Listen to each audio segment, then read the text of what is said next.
While we're not happy about what happened today, of course, we think California has been on a mission to make the bail system fair in California, and this was not fair. I mean, there is rules that are supposed to apply to everybody equally. There is specific alternatives that the court is supposed to look at to allow someone to remain out of custody, have the presumption of innocence, and fight their case. It's very difficult to fight a case and meet with your defense counsel when you're in custody. So we're disappointed about that, and what we're going to do about it is we're going to go to the appellate court. That's where there's a lot of action right now on the bail system in the appellate court, and we are confident that if an appellate court reviews all of the record, there's a lot of the record that you guys don't have as the media because it's not appropriate in the public domain, considering the nature of the case.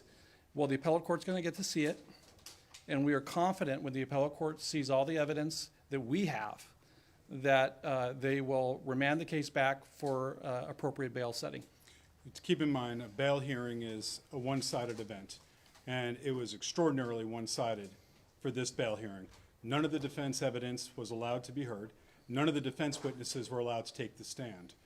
When you have a situation like this with a concept under a bail hearing that all of the evidence and all of the allegations are to be presumed true by the judge, it's extraordinarily difficult to get fairness.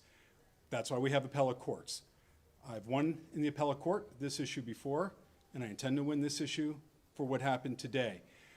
We know, because we have done internal investigation, that we at 1,000% know that our theory and our belief is true. We have the witnesses, we have the evidence. We lodged it with the court after the hearing because that's when the court would accept it. So you think to yourself whether this was a completely balanced process when one side is allowed to call everything and the other side's allowed to call nothing, and I'll let you draw your own conclusions. But this is one round in what's going to be a long fight, and we are going to fight because we know what the truth is, and we're going to prove it.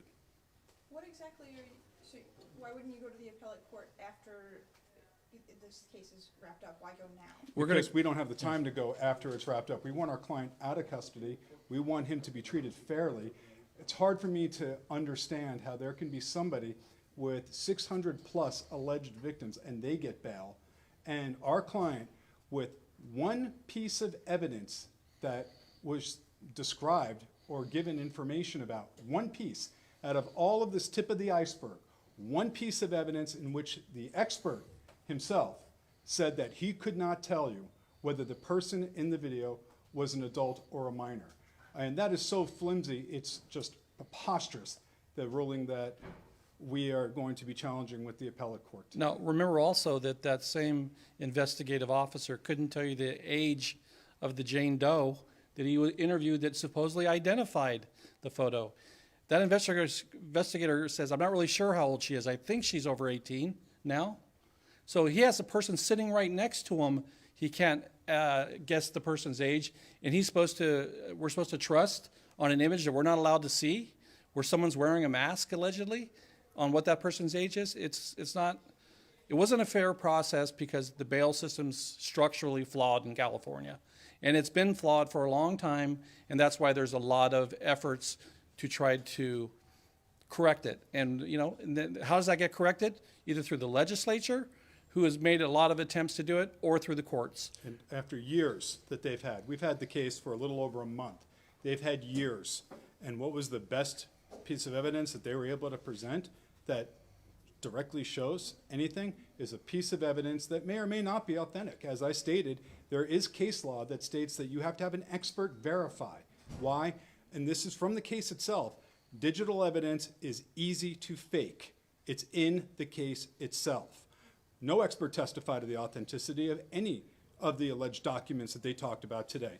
And the one document, they're not even sure that that person is an adult or a minor, testified by their expert, and they can't even authenticate that it was actually real.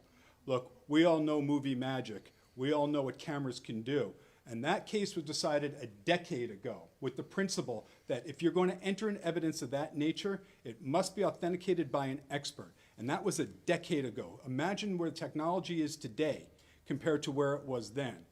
We're tired of having them hide information from us. We're tired of us having to go file motions to be treated fairly to get the documents. And even without that, we have already established what I've said in the beginning, and I lodged those reports with the court today.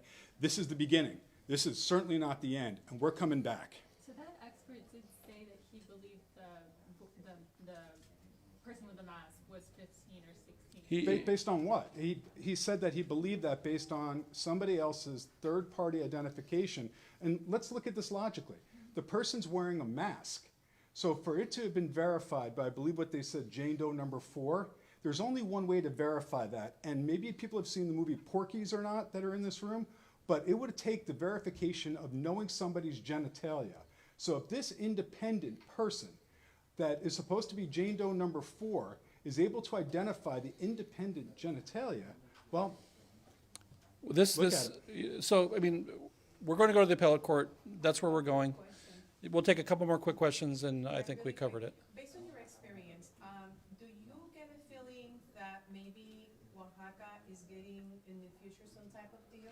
You know, that's always, when you have a really weak case, you quite often try to look for creative ways of getting new witnesses.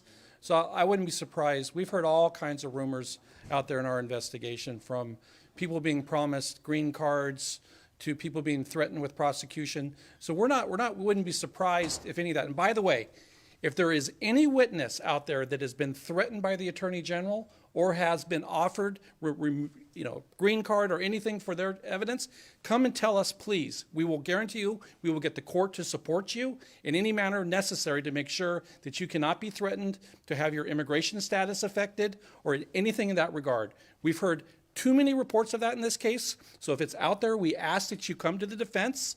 We're on the web. You can look up Rosenfeld or Mr. Sawyer. We have our emails there available. Send us information. We promise you we will go to court and protect you. You will not be threatened with face prosecution or to be deported if you don't say what the Attorney General wants you to say. Can you explain for those who weren't there today what the judge decided regarding bail? The judge decided that our client is being held with no bail at this time. Okay. And then the other co-defendant's bail that was Ms. Ocampo remained the same, And that's 25 million. 25 million, which is again absurd. If anybody's looking at bail reform, what does $25 million mean to someone who makes $13,000 a year? It means they will never, ever get out on bail. And we have just spent the last 3 or 4 years in the legislature saying that courts can't do that. If you're setting bail, it's based on the person's ability to pay. It's based on their, if you don't think that it doesn't matter what the bail amount is, you don't want them out, then you do no bail. But then the appellate review standards are tougher. We're allowed to go to the appellate court. So it was very illogical that bail could be set at $25 million on someone that makes $13,000 a year. It's essentially no bail. that's all we have for right now. A So. very basic question. Can you explain how exactly you're appealing this? Well, Which court? We're going to say very briefly because, but basically there's a lot of issues. For example, the not being allowed to introduce evidence of what we think occurred is one of the reasons. Not being able to present evidence that goes against the witnesses that the Attorney General had, we think is appealable. The fact that they didn't adequately consider alternative measures that could have been used in place of cash bail or no bail, we think that wasn't adequately considered. And how long do you think that process will take? Two months probably. No, it's hard to say. It's hard to say, the appellate process. What I will say, done it before and succeeded. So that's what we intend to do. Which court do you go to? What's the name of it? Is it The California second Court of district? Appeals. All right, thank you very much. Thank you.